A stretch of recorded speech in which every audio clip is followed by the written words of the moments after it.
All right, so noting that it is 7:01 on November 16th, 2022, I'll call the Board of Health meeting to order, but just before I do that, I'll briefly mention that we have 2 variance hearings and then a variety of items, business matters, including permits for renewal or special permits as well.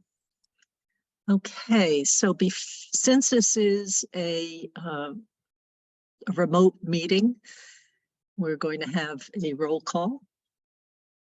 And so I will begin. Daryl Beardsley present. Matt Beavers present. Lisa present.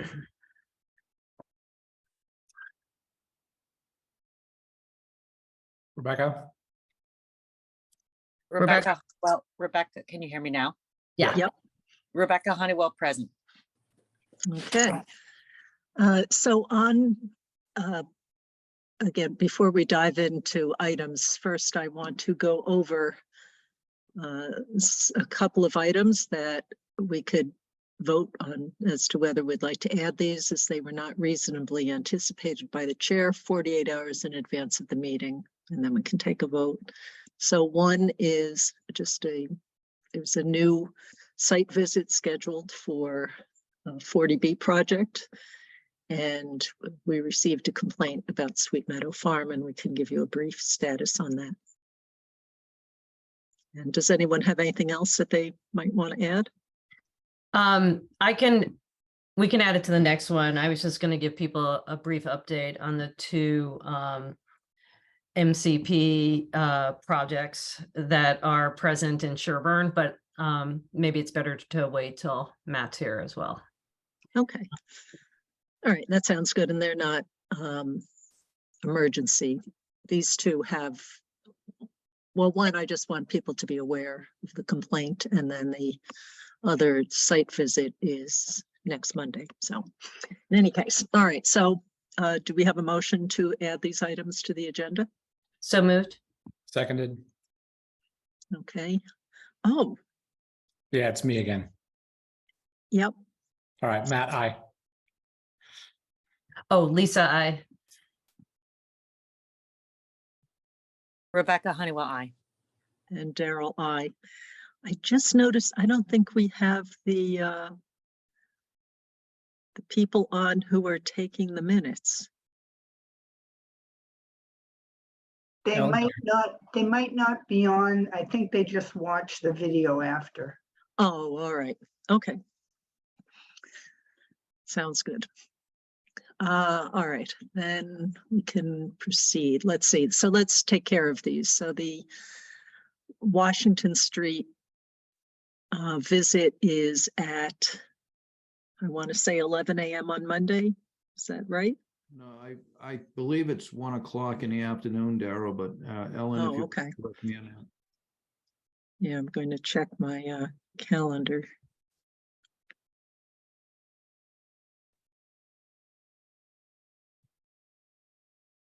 Oops, it's not showing on my calendar. All right. What's the address, Daryl, as well? It's Washington Street, pretty much across from Old either Orchard. where Page Farm Road comes out in Old Orchard. It's Mark- the other 40B project next to the Greenwood. Yeah, it does have an address according to the owner. We were out there yesterday and the day before soil testing. The address that the owner gave me is 145 Washington Street, directly across from Old Orchard Road. And most people are parking on Old Orchard Road and then And walking across. Yeah. And it is 1 PM. I just checked, notice we got from Jeannie is 1 PM. Good. Thank you. So is it where the front end loaders, excavators are parked sort of in the woods? That is correct. Okay, because I saw them. I was out there with them, and there's a real estate sign right at that entrance. Yeah, okay, I know. I can try and make that, Daryl. Okay, It's really close to my house, so okay. I can just yeah, I'm just gonna put it in my calendar. So it is 1, we're confirmed. Yep. Okay. So anyone's welcome, of course. If we have a quorum there, then we can't really do any talking while we're there, other than with others. So sidewalk, 145. You said 145, right? Washington Well, Street. oh, Yeah. And I can't stay more than like 45 minutes, but I would not anticipate that it would be longer than that. and you can feel free to leave when you need to leave. Okay. So, All right. I'm on it. all right, good. And then the other item, there was a complaint received from the parent of a child who was attending an event at Sweet Meadow Farm. And while they were there, they were just concerned about some of the hygiene vis-a-vis food service at the farm and also interactions with animals and things along those lines. So and the complaint was sent both to Sweet Meadow Farm management and to the Board of Health.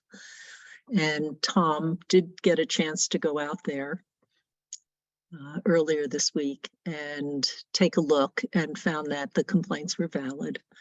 And so he's working with the management at Sweet Meadow on those issues. So that's moving along. So we'll probably have a better report at the next meeting, because they're just getting started on that. So there's not like an inspection report that was in the Google Drive, correct? 'Cause He did do an inspection. Was it in there? I'm not sure it was in the No, there wasn't Google anything in Docs. there. I didn't see it, but okay. No, he just sent it to Ellen and I and maybe Matt. So and since it's not an emergency for us for this evening, we'll go over it in more detail at the next meeting when it can be more properly posted.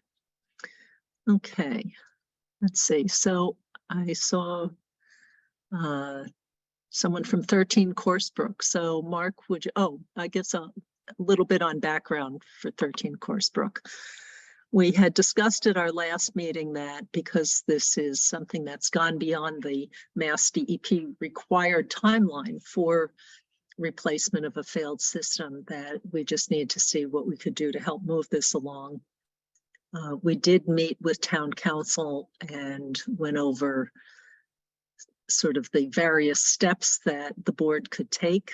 And the first one was to send something formal to the property owners, just stating what the issues were and laying out a timeline of requirements. And the main ones were that by December 1st, that there would be a contractor lined up to install the system, and that a pre-construction meeting would take place by then, and that the system should be in by December 31st. So that said, we have received information, and Mark, would you like to just go over a bit? Sure. And I'm working on I that. believe this afternoon, we received notice that a contract has been initiated for this property for the septic system installation with C Mail, which is Colin Mail. And I will contact him tomorrow to set up the pre-construction conference. I did speak with him this afternoon. He said based on his schedule, it looks like most likely December towards the end, he'll be able to start the installation. He did note that it is weather dependent, which I understand. But hopefully if the ground's not snow covered to a degree where you can't work out there, that it may be an ideal time to start it because the ground hopefully will be frozen. We actually did the soil testing in November a couple of years ago, and it was to our advantage that the soil was frozen to allow excavators or backhoes to operate in there without getting caught in any mud or so forth. Okay, so we are underway. It sounds like the completion of the system might not make it by the end of this year, but I think having the contract, the pre-construction meeting so that it's ready to go whenever their schedule permits, and then also weather. So does that sound reasonable to the board, that we'll keep an eye on it, make sure it does make progress? Yeah, glad to hear there's But- progress being made. This is good. Yes. Okay, and let's see. Nathan, do you have anything that you'd like to add?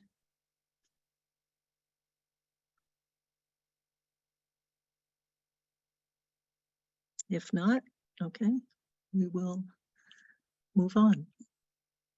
Does anyone else on the board have any questions It about looks like this? Mr. Berkowitz is still connecting to audio. Oh, okay. Mr. Berkowitz, did you have something to say?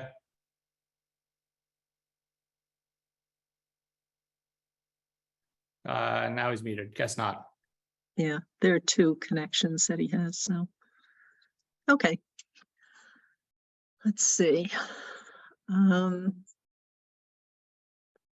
Greenwood Homes 40B. So, Madam Chair, if I can interrupt, it seems like Oh. Nathan's holding his hand up that he wishes to speak. You may want to oh, see if that's the case. Maybe ask him to put his hand up if he does wish. I just want to let you know that. okay. How come I'm not seeing? Oh, He's I got see. two connections, one with video on. Both of them are muted. Nathan, can you unmute one of those? Yeah, I'm trying to unmute them, but I'm not able to. Unmute. You got to turn your sound off on one connection.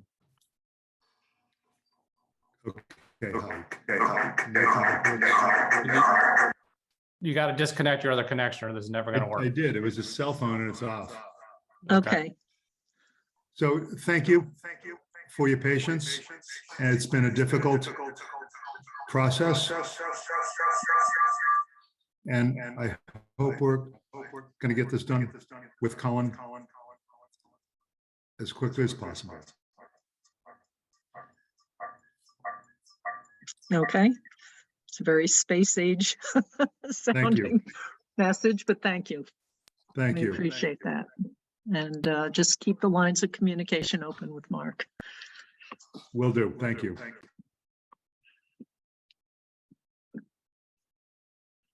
Okay, all right. So Greenwood Homes. We owe some sort of letter on this. I think I was supposed to be working on that, but my schedule the last couple of weeks has not permitted that. So Mark, if we should talk, I saw in the minutes that we were going to be talking about some of the historic data that had been collected at that property, just to see if, more for me, you're more familiar with it, but I'm not as familiar. So, And I do agree that in our discussion, and I had this discussion with the engineer, that we don't want to dig up the entire area used for the soil absorption system. So we're going to be starting the work on Greenwood Street on the last week of November, November 28th, for a few days. So we're looking at the data provided by the soil evaluator as well as some of my data, so we can mark the pipes.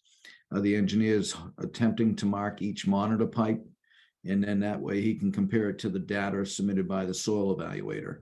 And then we'll decide how many deep holes and perks will be needed additionally to what's been done out there. So that's the status of that at this point. okay.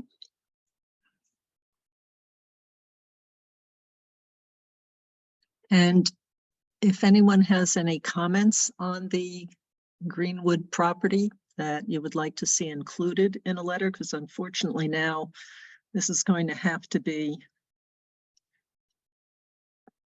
prepared before our next meeting. Wait, what is it? Yeah, what's the date of our next meeting? 7th, I believe. Sticks in my head, but Yeah, maybe no, that's that is correct, December 7th. okay. Yeah, so that's past when they need this by.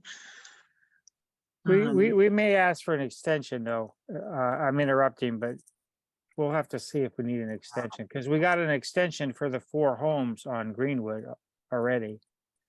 Well, this is for the Greenwood property. Oh, well, So- we're submitting that on the 3rd.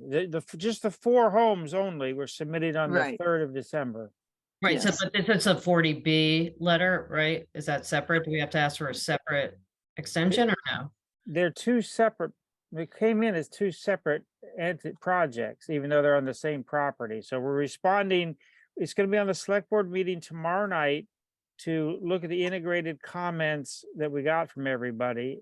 And then we meet again in 2 weeks on December 1st so that we can have any final revisions by December 1st. And then on the 3rd, we'll submit just for the 4 homes on Greenwood. Right, it's- and you don't have our comments because I haven't written them yet. Okay, well, that's So. fine.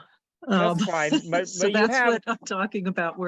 yeah, we're but a you little have, behind. technically, we're gonna discuss it tomorrow night, but we're gonna review it on the select board December 1st. Okay, Yeah, So, Gerald, this is Marion piping up. I'm hoping to finalize, more or less finalize the letter tonight for the select board tomorrow. So I'm going to listen into what you say on what your board says in regarding Greenwood Homes, and I'll incorporate your comments if you have any into the letter. Can someone mute? Sorry, I can barely hear Marion. Oh, can you hear me now?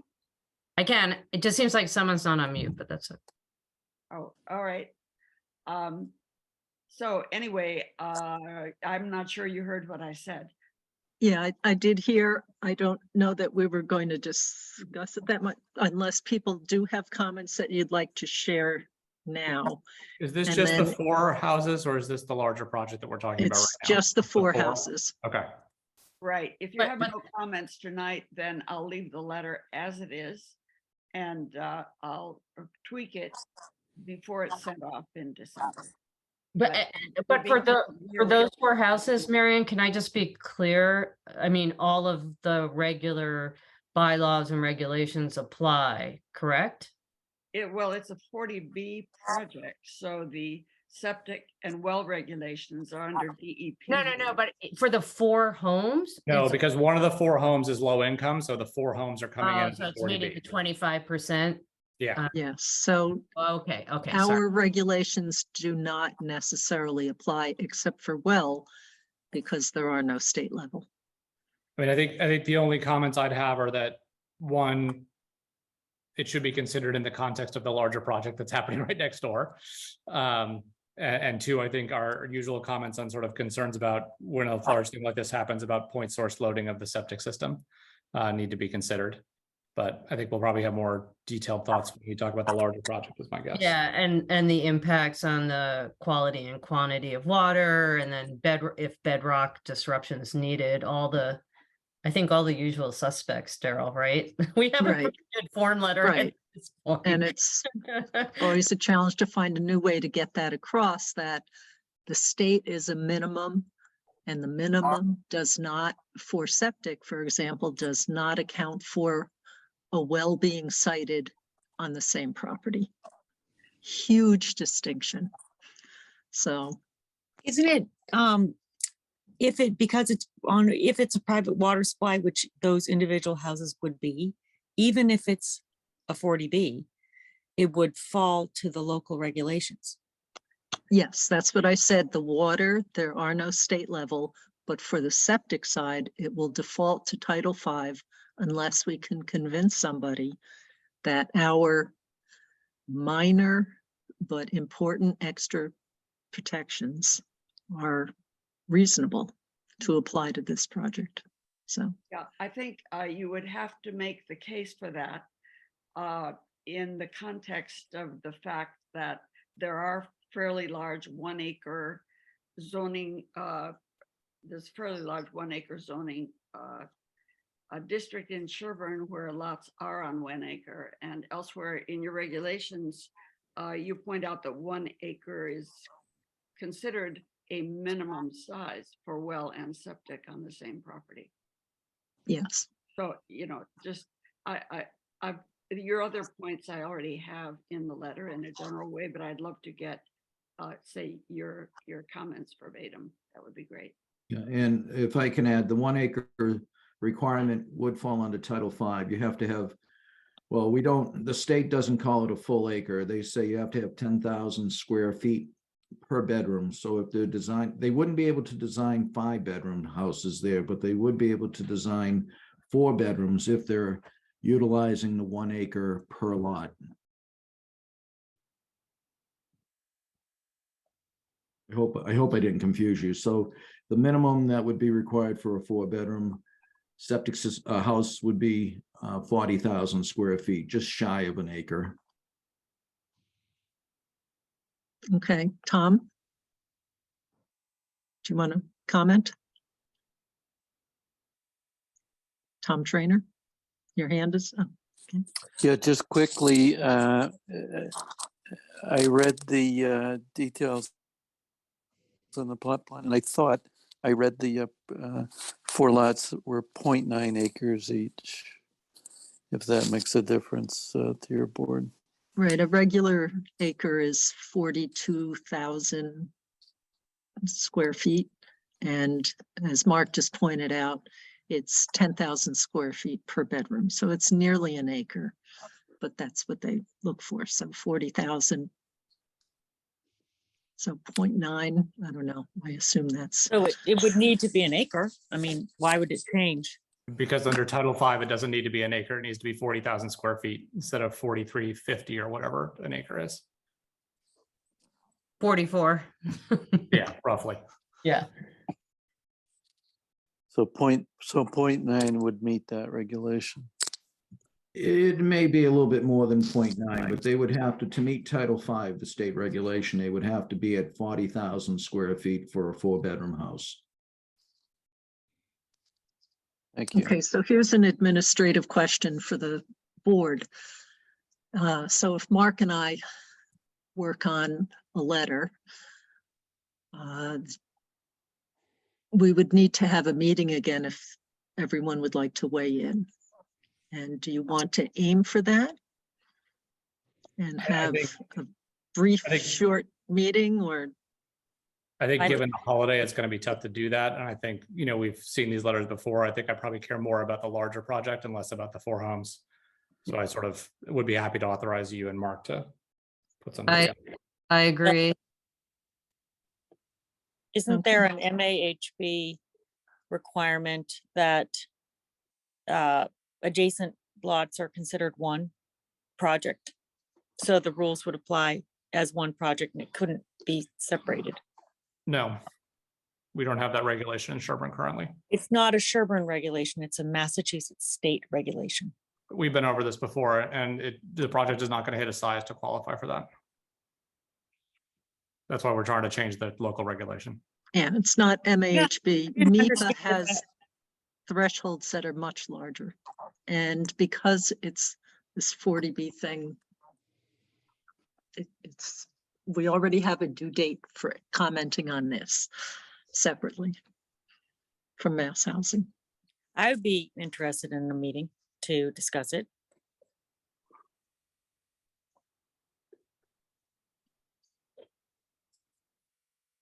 Rebecca, if it helps, I do make the point in my draft letter to Mass Housing for the select board that when it comes to the total water and water flow situation on that property, we will be considering both projects together.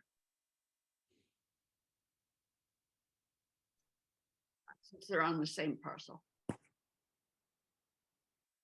That helps. Okay. So actually, Marion, too, would you, at your select board meeting, take additional comments? That would be another thing if Yes, it's going to be difficult to convene a quorum of people of the Board of Health. I think that's the Then- best solution, actually, because we can take more comments tomorrow night. And between tomorrow night and the 3rd is, well, it's not many non-holiday days. So hope to finalize the letter after tomorrow night. It would be very good to have your comments tomorrow night if you have more to say. Well, it's gonna be on the select board meeting on December 1st also. So we're gonna actually vote to approve, I think, the letter on December 1st, not tomorrow night. There's a December 1st meeting. I believe there's a select board meeting on December 1st, which is 2 days before the due date of this letter. Oh, great. So we have 2 select board meetings. I didn't realize that. One being tomorrow, but yes, exactly. So the idea is that we can talk about it tomorrow night and bring up whatever input we've received to date. But then we have 2 weeks to finalize the letter, vote on it at a select board meeting, and then issue it a day or 2 later. I don't know whether the Board of Health has an intervening meeting, but you could actively participate in a select board discussions tomorrow night and on December 1st. So Rebecca, would that work for you? Possibly. Okay, so, Yeah, I definitely cannot meet. I can't deal with one more thing on my schedule, so I know I'm out. Yeah, and I go on service on Friday, so it's gonna be rough for me too. So okay, I would make a motion to authorize Daryl and Mark to prepare a letter on the board's behalf. I second. all right, any other discussion on that? Well, maybe Mark, or maybe I could talk it over with Mark and ask him my questions. Okay. Yeah. And if you have anything specific now, because we did talk about this project at the last meeting a bit. So if you have any thoughts that you want to see incorporated now, you can share them now. Yeah, I just have a couple questions and would like to review the paperwork a little bit more to get some things together if I'm going to make a comment at the select board meeting. So Okay. I know that with affordable housing, the state wants potable water. I mean, that's a given. So we'll need to be able to, the Board of Health is going to need to be able to ensure that if it's a affordable project. So you can also take a look at the prior letters. I think this will be the 8th or 9th. Yes. 40B letter I've written, and they've all had similar issues. So the most recent one was what? What was the last one? The Farm Road project. Oh, thank you. Losing track. So that would be another thing too, Rebecca, if you want to go through that prior letter or any of the prior letters and see if there's an issue in particular that you feel is appropriate to the Greenwood site. Yeah, that would be great. Okay. All right. Okay, so we ready to vote? And Matt, you would kick it off. Matt Beaver's eye. Oops, Lisa, I. And I will abstain.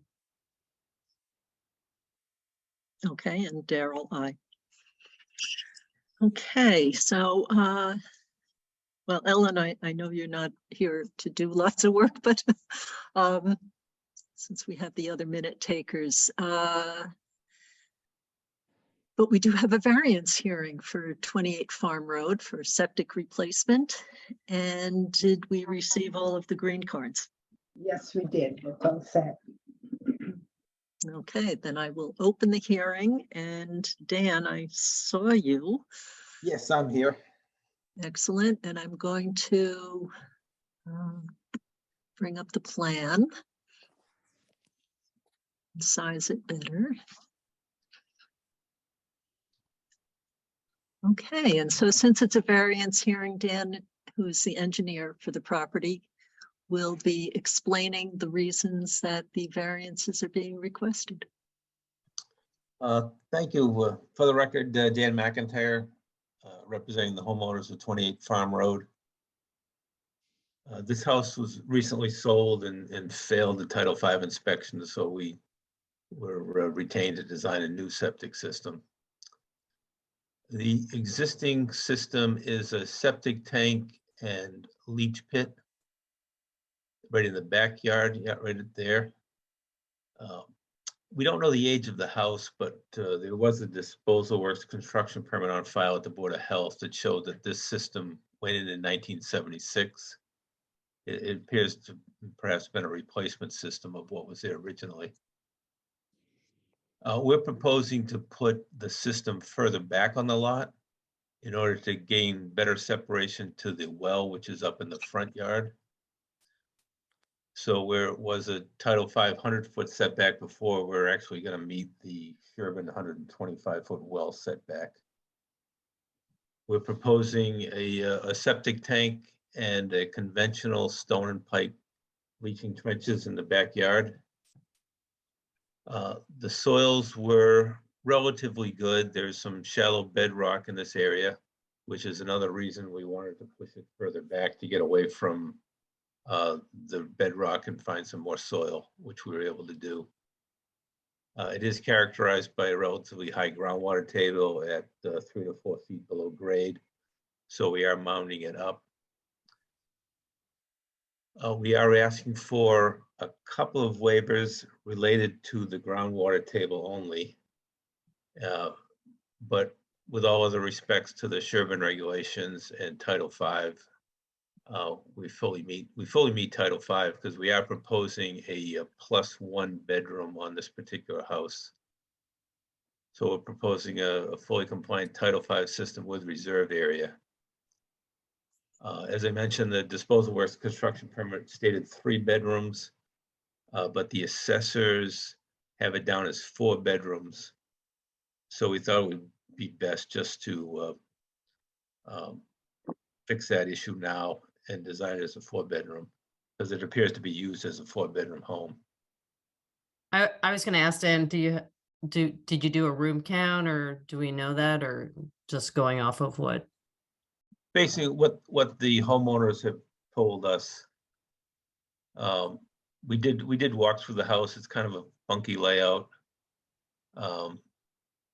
But it's, I would say it's a 4-bedroom house. And Okay. you're not proposing any additions per se? Or renovations per se? There's probably gonna be some renovations because I think there's a room perhaps above the garage that is something up there. So I think they want to make that into a real bedroom. So an additional bedroom? No, it Oh, would still be a 4-bedroom house. okay, okay, 4 bedrooms max. okay. But based Okay. based on the what's on file at the Board of Health, a 3-bedroom system wouldn't fly. We really need to make it a 4-bedroom. Okay. We did go to conservation.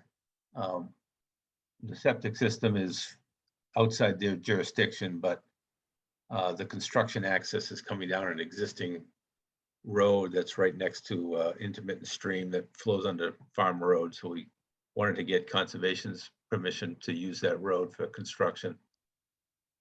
But other than that, there's really no wetlands impacts from the septic system.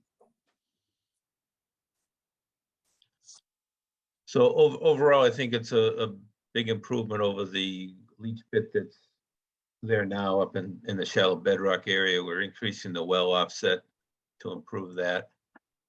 And we're fixing up the 3 versus 4-bedroom issue between the Board of Health records and the assessors records.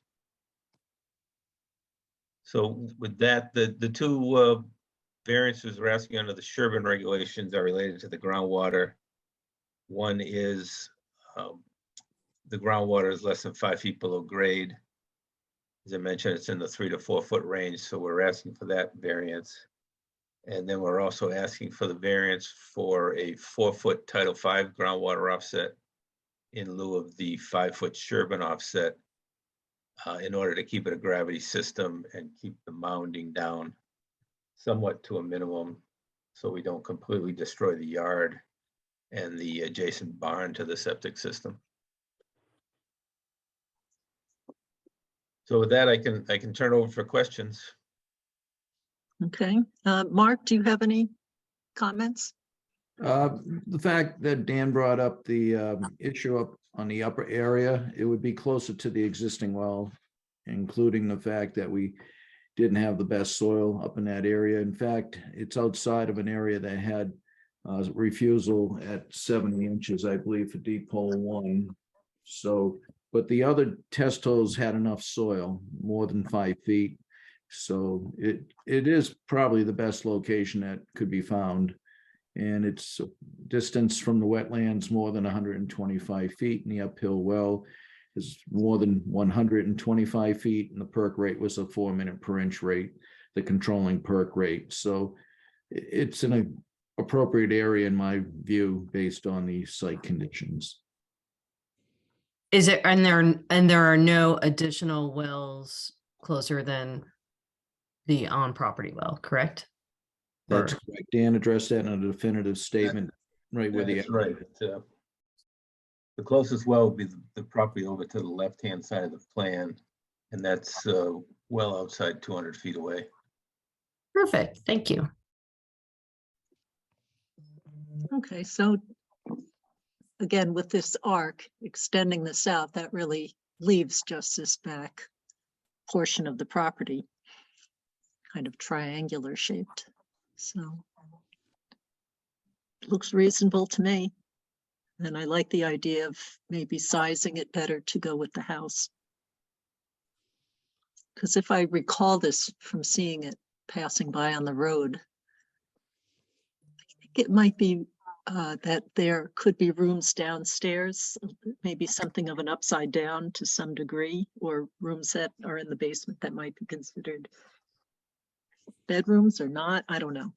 Well, there is a kind of like a laundry room downstairs. It's mainly unfinished. Oh, okay. And Daryl, I would note too that I believe the homeowner is with us tonight for the virtual meeting, and I do not know if any abutters are here or not. Okay, with the, I don't know if anyone who's attending, any guests have any questions or comments? Mary? Oh, hey, it's Mary. We live just up the street from the Robinsons' house, and I fully support what Dan is presenting here. I think it's the right answer for this septic proposal. I just, I would like to sort of throw a little thing in saying I wish we had been able to go to 4 bedrooms since we have 4 bedrooms in our house, but I fully support what Dan is presenting here, and I think it's the right move for the Robinsons' house. So I hope you guys will vote to support that. Good news is that this doesn't require any Title V variances, so we're given that flexibility. Yeah. Exactly, and they're not using an innovative alternative system, which would limit you to the existing bedrooms. But Dan Yeah, had no, I designed this. understand it, but all these houses are old, and I think it's just, we need to do the best thing that we can for the environment here, but I fully support this as an abutter, or close to an abutter. So, well, that would be something to relate to Mass DEP. Since those restrictions are out of our hands. All right. So if there are no. We spoke to Mass DEP and they said that we should have allowed them maximum feasible compliance. We had the authority to do that. And they are maximum feasible compliance within those restrictions of not granting a variance or not having a increase in flow. So we did do that, but it has maybe a different meaning than what you're suggesting. And we should. But we probably shouldn't re-adjudicate that prior hearing right now. Exactly. Yes. We should not. Okay. So do we have a motion? Oh, wait a minute. We haven't even done the variances. All done. All right. So are we ready to do the variances? Hearing no objection then. Do we have a motion to grant a variance to 8.01? So moved. Second, Any other comments? Hearing none. Matt, Aye. Matt Beavers, aye. Lisa, I. Rebecca Honeywell, I. and Daryl, I. Do we have a motion to grant a variance to section 8.02? So moved. Seconded, Any other comments? Hearing none. Matt Beavers, aye. Lisa, I. Rebecca Honeywell, I. And Daryl, I. Okay, so I'll close the hearing and Mark, are the plans ready for approval? Yes, they are conditional to a garbage grinder deed restriction. Okay, so do we have a motion to approve the plans subject to receipt of that deed restriction? So moved. Seconded, Any other comments? Hearing none. Matt Beavers, aye. Lisa, I. Rebecca Honeywell, I. And Daryl, I. Okay. Thank you very much. So yes, we'll see you in 8 minutes, Dan. Alrighty. All right. Let's see what else we can take care of. All right, let's do some permit approvals. So we have 2 mobile food vendor permits for an event that's going to be taking place, I believe, this Saturday at Unity Farm. One is Nirvana Tea House and Cafe, and then Like No Other. And we have the applications. I assume they've paid, and that did Tom get a chance to check out? I know they submitted certificates as well. Yes, they've both paid, and Tom has reviewed both and recommended approval of both. Okay, so do we have a motion to approve the temporary 1-day mobile food vendor permit for both Nirvana Tea House and Cafe and Like No Other? So moved. Seconded. Any other discussions? Hearing none. Matt Beavers, aye. Lisa, I. Rebecca Honeywell, I. And Daryl, I.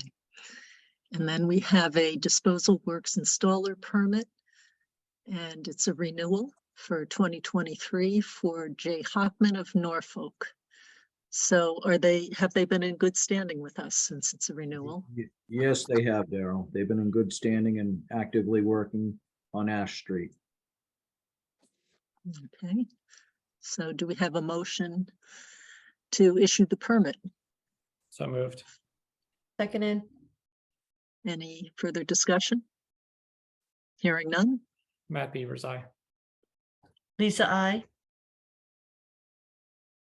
Rebecca Honeywell, I. And Daryl, I. And then we have a renewal for a tobacco and nicotine delivery product sales permit for Sherborn Fuel for the upcoming year. And has Tom had a chance to review that as well? No, actually, he has not. Okay. Does he usually? I think he does. I know he inspects. I don't Yeah. think he's ever looked at. Oh, the- preparatory to but a I could be permit. wrong. Okay. Yeah. All right. Well, I mean, they've had it for quite some number of years, so it'll be part then of his routine inspections, I assume. So do we have a motion to issue the permit for 2023 for Sherborn Fuel? Do we make it like contingent upon inspection, or do we not need to? I don't think we did this last year. It's never been contingent on. Oh, okay. I could not remember. So yes, so moved, even though I'm not a fan, but what are we gonna do? Right? of tobacco. Yeah. But, you know, it's legal, so yes. So moved. And seconded. Okay, any other discussion? Hearing none. Acknowledging my moral discomfort with authorizing tobacco sales, but acknowledging that it is legal, so we'll allow it. Matt Beavers, aye. Same disclaimer, aye, Lisa. Rebecca Honeywell, aye. And Daryl, I, also noting the irony of the Board of Health being responsible for issuing such a permit. So- Yeah, can't like the building department do that? Or the select board or Yeah, somebody. I jest, but kinda. Yeah. Okay. Oh, the Walpole V&A. All right. Per usual. This is the extra hours for COVID. This has already been authorized for payment by me so that it would be paid in a timely manner. So this is for ratification, possibly, of that decision. But does anyone have any comments or questions? Hearing none, do we have a motion to ratify the approval of this invoice for the month of October for Walpole V&A services, So moved. extra services? Seconded. Okay. Any additional comments? No, hearing none. Matt Beavers, aye. Lisa, aye. Rebecca Honeywell, aye. And Daryl, aye. Okay.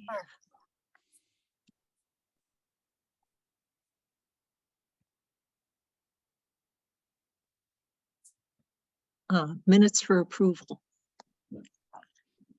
I submitted some comments to Ellen just again because the people who prepared the minutes have not done this for Sherborn before. And so with things flying that we sort of shorthand and names of streets and all the rest, I just went through and tried to, for just a few things that were, I'm sure, hard to follow, I added a few things. Nothing that was any different. I listened to the recording just to verify what was said and clear a few things up, but not in a major way.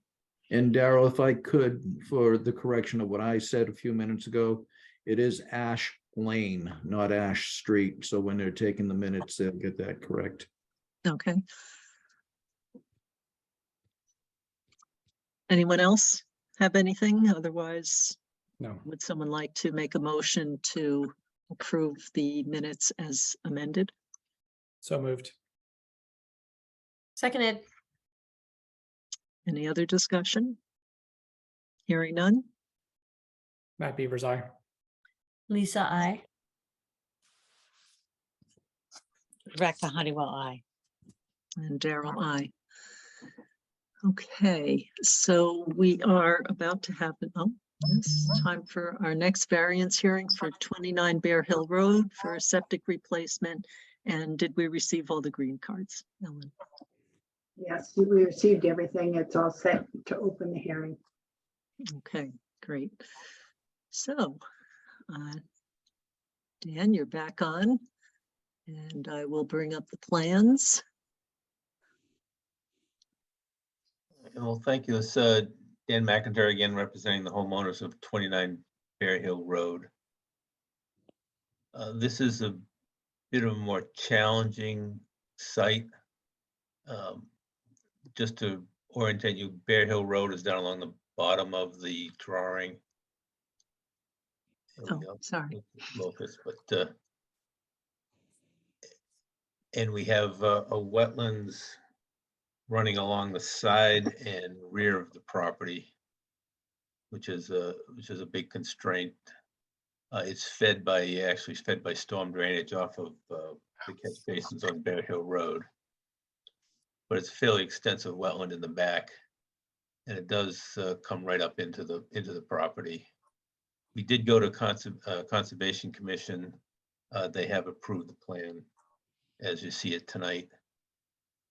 The existing system is located directly behind the house. It's a septic tank and leach trenches. And the well is in the front of the house. The well and the house kind of sit up in the high part of the lot. The rest of it is fairly low and slopes down toward the wetland.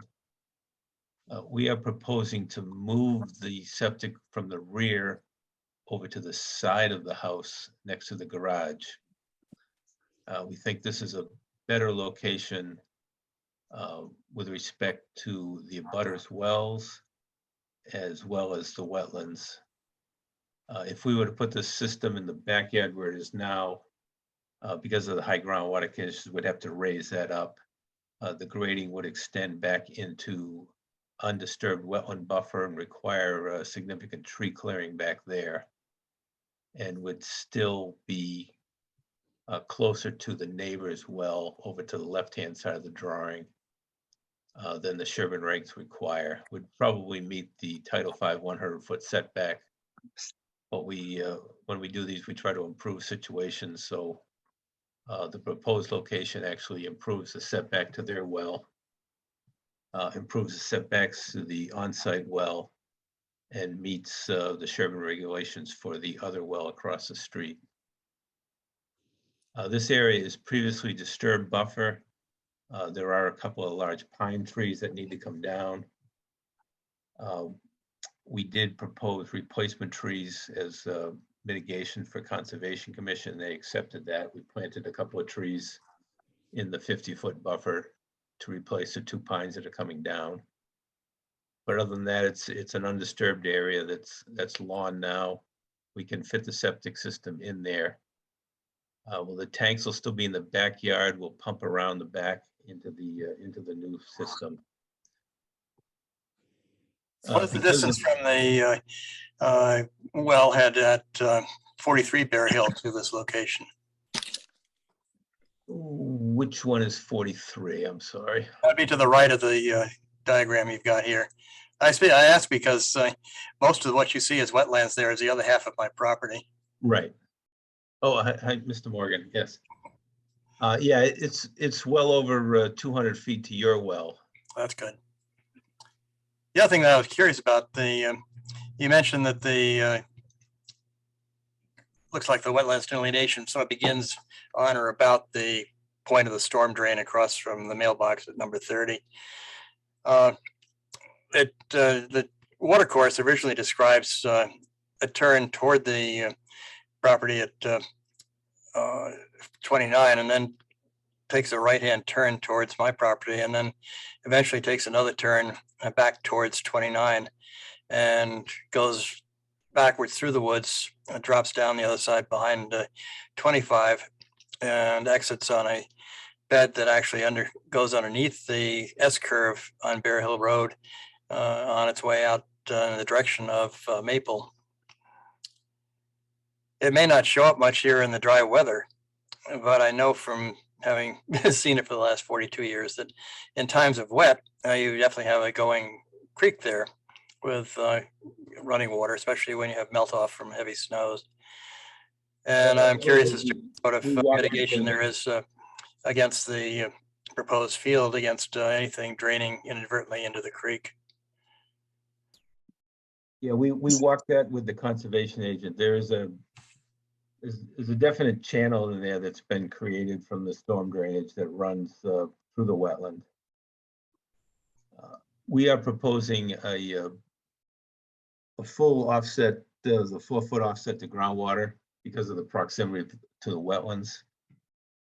We have, so we're well above the groundwater table. The proposed breakout barrier and grading will prevent any breakout effluent from getting into the wetlands. I know we went through this drill 20 years ago and we put in our septic field out in the front. I remember at the time both conservation and the Board of Health were quite aggressive in defining where the wetlands began. It was considerably farther away from the creek than this particular project is. And we were required to put in a stone wall with a vinyl barrier behind it.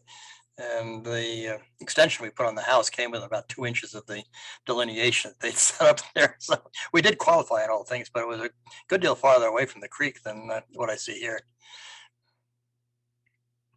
Well, it sounds like you made out pretty good if you got an addition. Oh yeah, it wasn't easy, but we got it. It took a good. So we're proposing that same vinyl barrier here. We don't need a retaining wall because we can do it with sloping down to the edge of the woods. And we are proposing under the Conservation Commission condition, we're proposing to seed that slope with a conservation mix, so it kind of turns back into a wetland buffer rather than a managed lawn. So they were happy with that. Oh, that's good. Where in this diagram is the water course? Is that Yeah, it? right along there is the course coming out of the culvert. Drainage channel, yeah. And then it. Mr. Morgan, I hate to interrupt, but we generally ask for comments from the board before a butters. Okay. So we just want to make sure everybody gets a chance to speak before we sort of come back around. Is that reasonable? Okay. That's fine. Okay. So I'll note a couple of things. Well, one, those issues are handled by Conservation Commission primarily.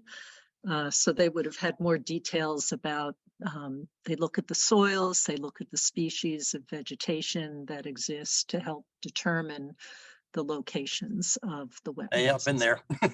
And the buffers, right. And then the other difference is this is a pre-existing home, so might have been built before there were quite the same level of regulations going on. So we're trying to make sure that this house doesn't, that it can remain habitable, basically, with a new septic, which will be a big improvement from what has been described. And I'll also note, you did ask about the impact of this channel on the system. And if you look at the elevations over here, which is near where the prior system was, and then the elevations here. So correct me if I'm wrong, Dan, but looks to me like there'll be a greater separation to whatever groundwater levels exist below this property. That's correct.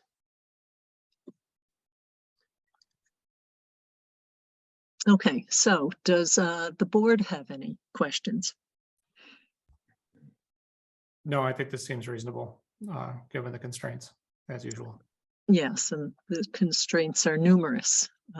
Just all of the arcs for the well setbacks. And there are, I think, 4 of those, and then the wetlands. So another found just the sweet spot, it looks to be. Okay, Mark, did you have anything in particular? Well, the board just noted the situation based on the constraints of the lot. I believe Dan, the engineer, has located the system in the best location. He is able to acquire the required 125-foot distance to the existing well, which is upgradient based on the perk rates. That distance is, and again, it's another difficult lot that I believe was the best location as provided by the engineer. Okay, and any comments on the Elgin bed selection, Dan? Yeah, we're proposing a leaching bed using an alternative technology. These are typically used when we're asking for a reduction in the offset to groundwater table. We're not doing that in this case because we can really only ask for one of 2 variances, either a reduction in the groundwater offset or a reduction in the setback to wetlands. In this case, we have no choice but to ask for the setback to wetlands. So we're keeping the 4-foot groundwater offset, but we thought it would be prudent to still use the alternative technology because it does treat the effluent a bit better than a conventional system, given the proximity to the wetlands. So that's our choice for the Elgins to use there. We couldn't really fit it in a bed configuration. We just don't have the space for that. But the Elgin system in a bed configuration is about as close to a trench configuration as you can get. There is soil in between each one of those rows of Elgins. So it tends to act as a trench system, but it's just a much more compact system. Okay, so that sounds like basically an upgrade in performance by doing that. Absolutely, given that the existing conditions in the groundwater table, the existing trenches. Okay, so George, do you have any other Yeah, questions? just look at this thing. The main system into which this thing leaches starts from the house in the backyard and then goes to the right of this diagram and then into this leaching field. Yep, out to here and over. Okay. And this Elgin system differs from a older system. How? It's an alternative technology approved by Mass DEP, and it's an alternative technology, but it tends to treat the effluent to a higher degree than just a conventional crushed stone. There's a lot of surface area in these units for the bacteria to adhere to, and it's really the bacteria in the system that treats the effluent as it leaves the leaching system and gets into the soil, surrounding soil. So it's highly effective in treating effluent. Well, that's good. And what is this nature of this erosion control that you got for the outside border here? That is a compost filter sock that's required by conservation. It's basically a limited disturbance for the contractor and prevents any erosion from the soils that are exposed during construction from getting into the wetlands.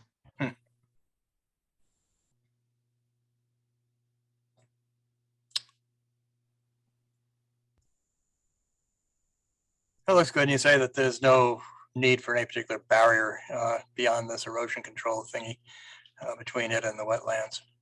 No. Yeah, the Title V specifies slopes. You can see there's a comment here, the 3-to-1 slope. Yeah. So that will address the breakout issue. Indeed. Well, if anything breaks, you'll see it going back into your own backyard there, because that's the way the water goes. It's heading on a downhill trip going through the backyard and out the other side. All righty. That's the first time I've seen a diagram of this thing. That's kind of curious. I've been sort of seeing this thing from a distance with the trees coming down and whatnot, but Yeah, and this one has a lot going on it, so it's one of the more complicated plans. And I will mention it as you go further away from, no, you were going in the right direction, Darryl. There is erosion control matting for the slopes once the system's completed. It's right on the top of the plan, center of the plan where that note. Okay, until the vegetation is established. That is Is that correct. what you're referring to, Mark? It's yes, correct. It says 3-to-1 slope. Use erosion control matting on the slopes until the vegetation takes place. that's cool. You gonna get this thing done before the snows come? I don't know. I thought it snowed today. I was looking at my neighbor across the street there back about 30, 40 years ago, and they started the thing around this time, and then the snows came and they had to hold the construction of it up until the spring. And so they had this backhoe sitting on top of this pile of dirt for the several months of the snows. And I told them they should put Christmas decorations on it. But yeah, it looks like this thing should go fairly quickly. I did see a project or two up on Oldfield that took only 2 weeks or so. Bing, bing, and that was it. No, they don't take too long to install. Okay, so we'll move on to the variances. And let's see, do we have a motion to grant a variance to section 1.2? I actually had a quick question about this, which is Oh. whether we need a variance. Because it's sort of, it's saying prohibit except for what you're doing, and you're just saying is what we're doing. Does that make sense? Like, I'm happy to grant it, but it's just a little, the wording is odd. I kind of threw it in as out of an abundance of caution because I couldn't remember how the board handled this in the past. Yeah, Dan and I have discussed this before. It depends on if it's a pumped system versus a pressure dose system. And so out of an abundance of caution, as Dan just noted, it's suggested that he asked for this waiver. Okay. In that case, I'm happy to move that we grant it. Seconded. Any other discussion? Hearing none? Matt Beavers, aye. Lisa, I.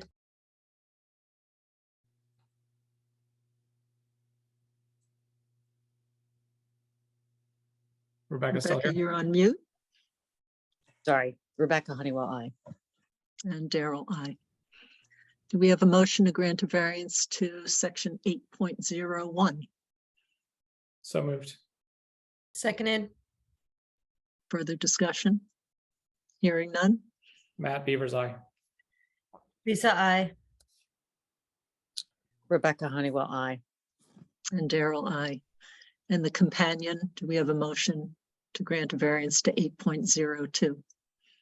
So moved. Seconded. Further discussion? Hearing none? Matt Beavers, aye. Lisa, I. Rebecca Honeywell, I. And Daryl, aye. And do we have a motion to grant a variance to section 10.2? So moved. Seconded.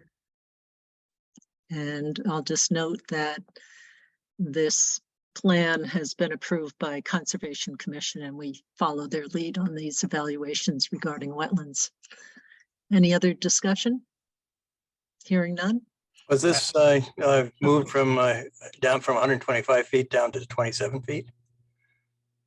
I don't know that you're supposed to talk right now. Oh, Yeah, we'll address that when we finish. So, Okay. Where were we? Voting, Matt Oh, Beavers, aye. further discussion, hearing none. Okay, vote yes. Discussion Lisa, amongst the board, just to be clear, and I voted aye. Lisa, I. Rebecca Honeywell, I. And Daryl, aye. Let's see, where are we? And then for local upgrade waivers, do we have a motion to grant a variance to 15.4051E? So moved. Seconded, again noting this has been approved by Concom. Okay, and any other discussion? Hearing none? Matt Beavers, aye. Lisa, I. Rebecca Honeywell, I. And Daryl, aye. And lastly, do we have a motion to grant a variance to 15.4051J? So moved. Seconded. And further discussion? Hearing none? Matt Beavers, aye. Lisa, I. Rebecca Honeywell, I. And Daryl, aye. Okay, so Dan, would you like to just mention, since you were at the Conservation Commission meeting, I'm going to guess, if there's anything you'd like to share on that question about the wetland offset? Oh, sure. The anything within 100 feet of a wetlands requires conservation approval. For septic systems, Title V has a 50-foot offset for wetlands. Town of Sherborn has a more restrictive 125-foot offset to wetlands. In this particular case, there really is no place on the lot that we can meet either the 50 or the 100-foot setback, or 125-foot setback due to the location of the well. So we really need this variance to get to the 27 feet. And as a way of mitigation, you know, with DEP requires that you maintain the full 4-foot offset to groundwater. We went, in addition to that, we went with the alternative technology that allows greater treatment of the effluent in order to mitigate the setback reduction from 50 to 27. And in the case of Sherborn, from 125 to 27. And I'll also note that the other compromise to make would have been to put the septic system closer to wells if there wasn't the variance to the setback to the wetlands. So, And to be clear, is this an improvement or at least equal to current conditions, you know, the former system? I would say it's an improvement over the existing system. Right. So that's what we're always seeking to do with any modifications to septic. So a net gain in protecting water quality and protection of wetlands. so George, did that answer your question? Pretty much. I know when we ran into this back 20 years ago, they were telling us even though the actual wetlands were considerably farther away from our line than the situation in this case, they did require that we put in a separate stone wall and vinyl barrier, which at the time struck me as, okay, maybe overkill, but that's what they needed. I don't see any such thing here, even though the setback is considerably less. The vinyl barrier is still going to be here, and the wall isn't needed because the grading can account for it instead. Okay. That's correct. That is correct. All right, so long as you guys know what you're doing, so. Okay, we try. We try to be consistent. Well, So, the plans here are a good deal different from what they ran into at our place, but and we got what we needed, and then I guess Lisa will get what she needs. yeah, and it's slopes and dimensions and lots of factors come into play.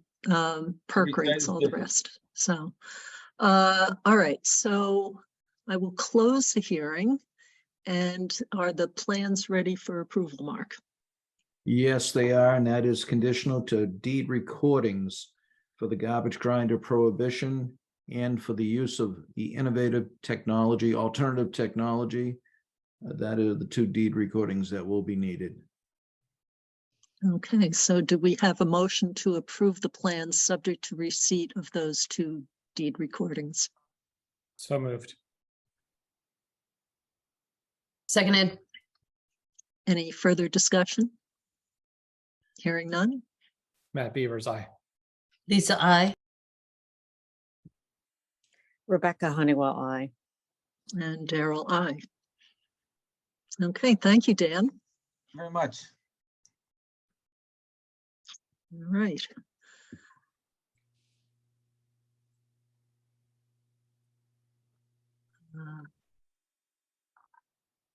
Oh, I think we just have the hard stuff. All right, let's do one more easy thing. Agenda items for the next meeting. We have one variance hearing. We may get an update on both. Let's see, what was it? Oh, Sweet Meadow Farm. It's possible. And I'm You sure also we'll have, excuse me, oh, go ahead. I was going to say, I'm sure we'll have regulatory update discussion again. yeah, at a previous meeting, you had scheduled the application procedures for 7:15 to 7:45 at the December 7th meeting. Well and septic application procedures. That sounds good. And then the one variance hearing in Sweet Meadow Farm so far. And also Lisa mentioned the MCP updates, and I was going to mention the testing at Washington. We're doing a site walk next Monday, so there may be the opportunity to discuss the site walk at the next meeting. Okay, yep. Good. All right. Okay, that leaves the easy thing. And then also a question of, so Matt's not here and we've been kind of moving things around when someone's not here. So what do we think about discussing the well regulations this evening? Yeah, I I mean, prefer first, not to. what'd you say? I prefer not to without Yeah. Matt. There are Right, 4 or 'cause- 5 people present. What? Why can't we discuss it and then continue it if we need to? Because it's, you know, really relevant most directly to key provisions that the Board of Health is, you know, part of our mission statement. And so I just think without the chairperson present, it seems somewhat inappropriate. And we, you know, we also just got comments that I haven't had time to digest. So I would like to actually finish reviewing Tom's comments that we just received. Yeah, we've just been trying to do this only when all 5 of us are present, since it isn't sort of an emergent thing. And the other thing I'd say, I would feel the same way whether it was the chair or any member, really. And some of the things that we would have gotten to this evening, the change, say, a potential change to the VOC threshold, is a big discussion. As Lisa, I think, was the only other person who was present at the public hearing when this was last discussed by the Board of Health, and it went for hours on that one topic. So it did. It's complicated. It's a very complicated topic to me. So that's the one that I think would be tough to discuss without everybody, because we'd have to repeat. Anyway, okay, Mary, comment?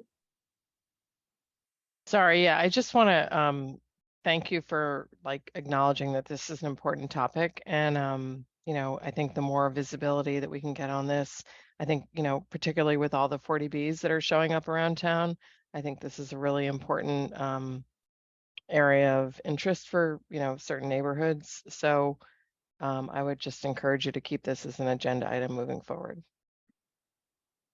Yes, we are certainly trying to get through it so we can implement some of this sooner than later. Thank you.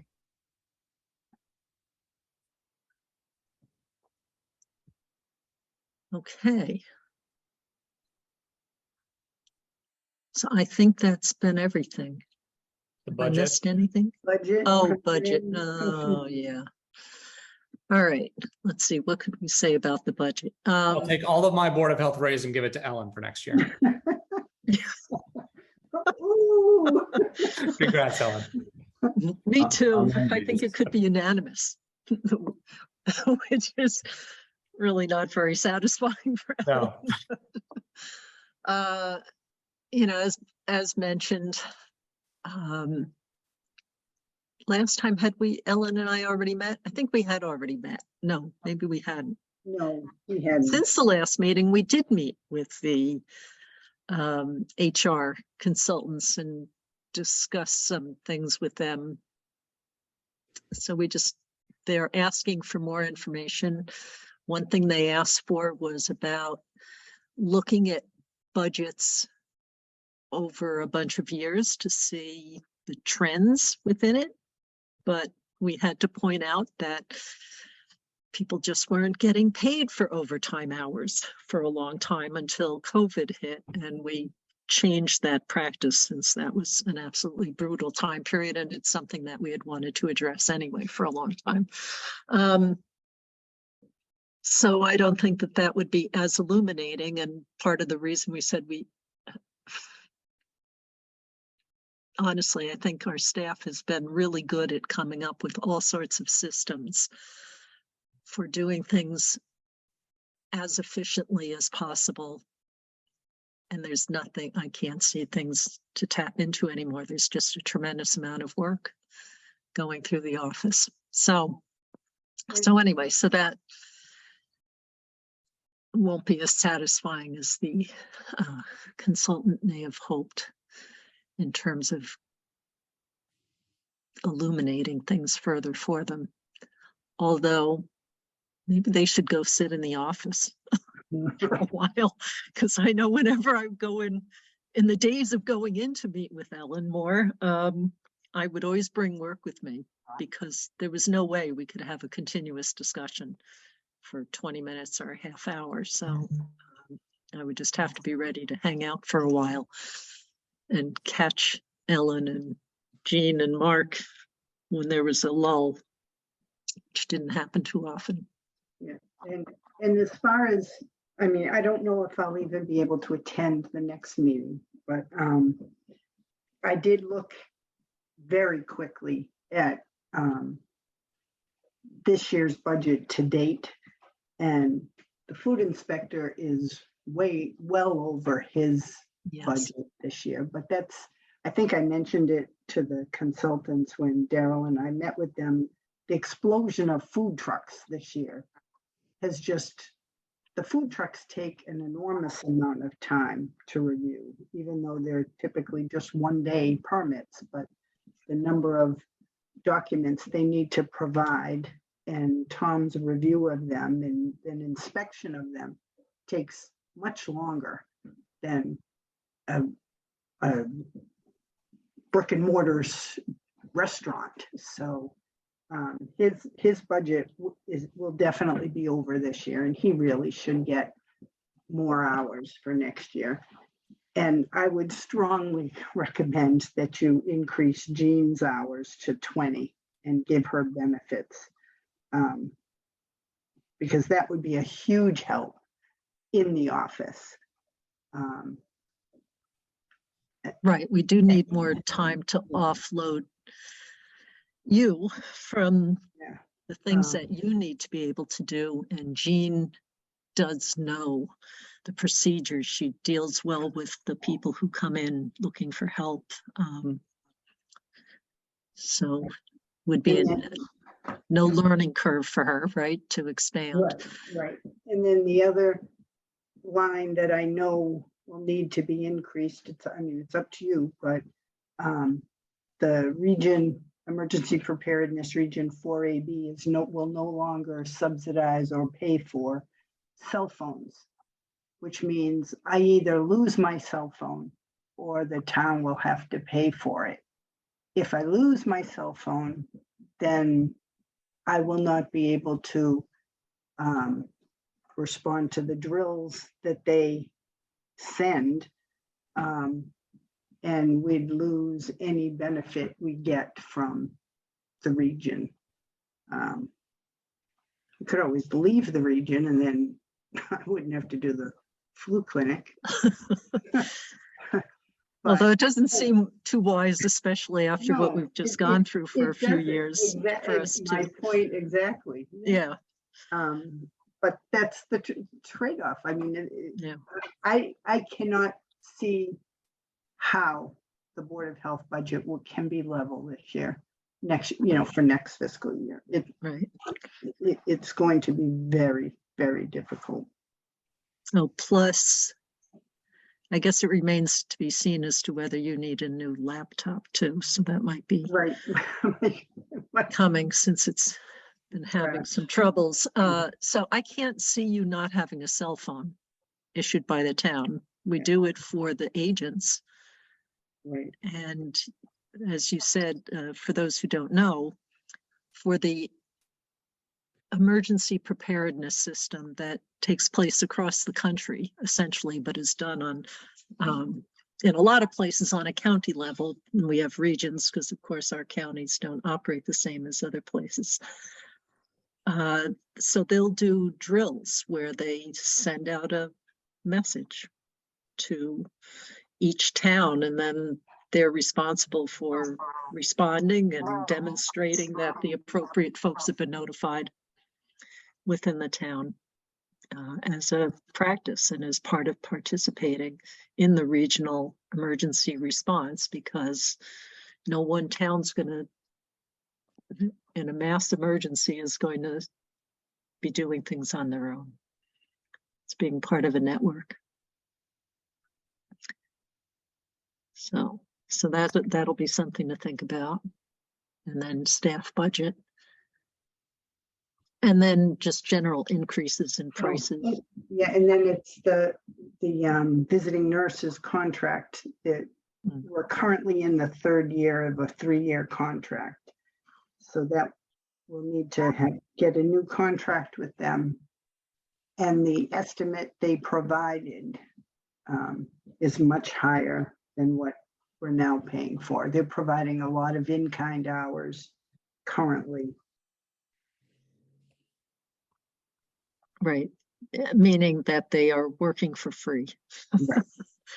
which doesn't seem quite right. So what they're proposing, even though it's a lot higher, it goes from $330-ish a month to $6 something a month. Yeah.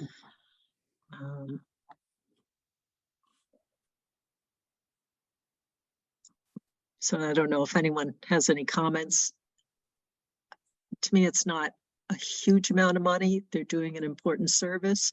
They're working directly with people in town who have been exposed to infectious diseases. Hopefully COVID has kind of highlighted the usefulness and relevance of that.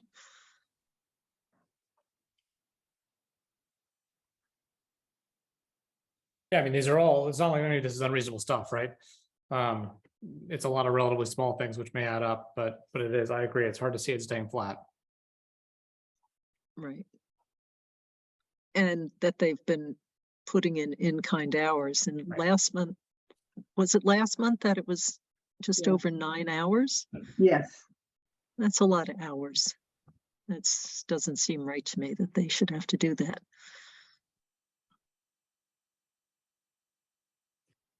So, okay. So those will be things that. And the budget is due December 31st. Right. So in terms of paperwork for that, Ellen, I guess I should talk to you about just how to get all the forms and. Yeah. I mean, I have examples from prior years, but. Yeah. Well, I'm hoping by then I'll be able to do more, maybe last minute. Oh, all right. So the fallback will be is I can dig into my files of the past and work through it. But your input would always be welcomed. Really, really cheerily welcomed. So,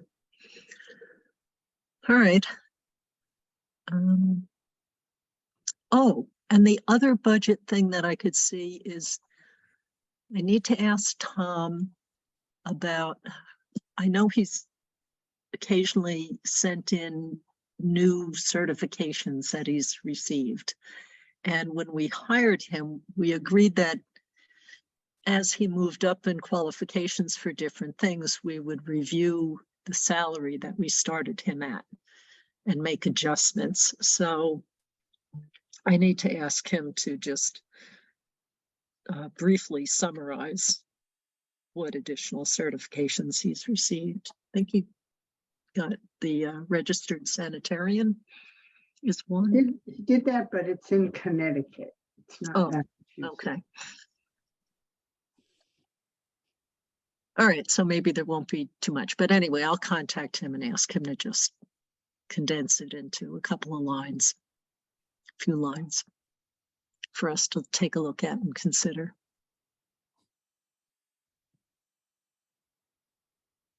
All right. Any other comments on budget stuff anyone can think of? If not, the only other topic I think is whether we want to adjourn. Daryl, just one other note, I didn't want to interject, but on the budget, we had reviewed my credentials that are required to have CEUs each year. Ah, yes. Thank you for reminding. Yep. So the town in hiring people who were employed full-time elsewhere benefited from those other towns always providing the training for the people that we use. And so the CEUs that Mark mentioned are continuing education units that are required for certain aspects of the work that he does. And so now that Mark is not full-time in another town, we can look to picking up some of the expenses for conferences and other special educational events that Mark attends. Any thoughts on that? I'm all for it because we want him to be current on latest regulations and technologies and emerging information and all the rest. It benefits us. I think that makes sense. I mean, I think we just need to see the numbers so we can, you know, have like put our arms around it Yeah. versus speaking in, you know, really broad conceptual generality. You know, I'm certainly not adverse to it. I think it makes sense. Yeah, and Mark had shared with me a little bit about the order of magnitude, and it's not many thousands of dollars. Mark, I don't know. I don't want to put you on the spot with an estimate, but No, you that's had okay. run things by me. Well, and I can combine my continuing education units for both, for 3 areas: my soil evaluation certification, my septic inspector certification, and my registration as a sanitarian. Those can all be combined. So it would be 12 hours per year. Typically takes about 2 conferences and maybe 1 hour online, which would not be part of this request. But typically 2 days of conference work to get my CEUs. Okay, and are those in state? Most of them are. I have traveled to southern New Hampshire once and to Connecticut one other time, but most of them are held in Massachusetts. One association, the Mass Environmental Health Association, offers a regional New England conference, and that's this year it was in Plymouth.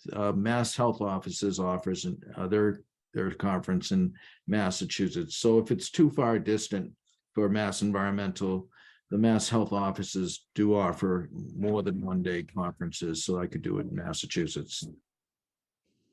Okay, so it's not too terribly far away. It's not California, so there's not That big sounds travel. good. It's not. I'll try to keep everything in state.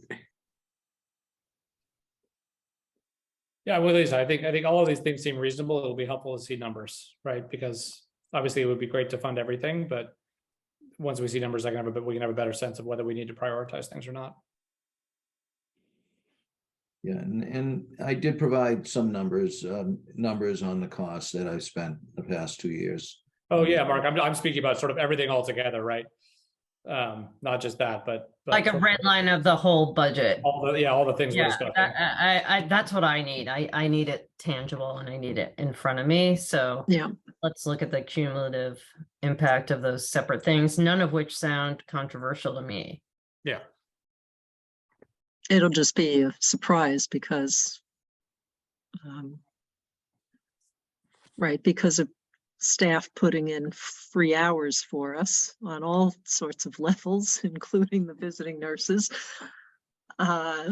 It'll be, right, we've got it. I think we have to correct that and have a more accurate budget. And so that will be different than what advisory has been seeing for years, which has been essentially just, phone charge increases and I can't believe occasional piece of equipment and what else? we got some, yeah, we definitely got some increases due to COVID. So I think, as long as we can provide tangible rationale of like, well, this is what this means if we don't do it, and it's not in keeping with our mission statement and practice, public health practice and what other boards of health are doing. So I think, as long as we can support it, which sounds pretty easy, they should do it. And plus we have a Board of Select person on the call. So, or did he drop off? Is he still here? Or Marianne, right? Oops. No, they left at the first sign that we would ask for money. Oh, boy, they're both gone. That's pretty funny. Well, we'll highlight it in the minutes.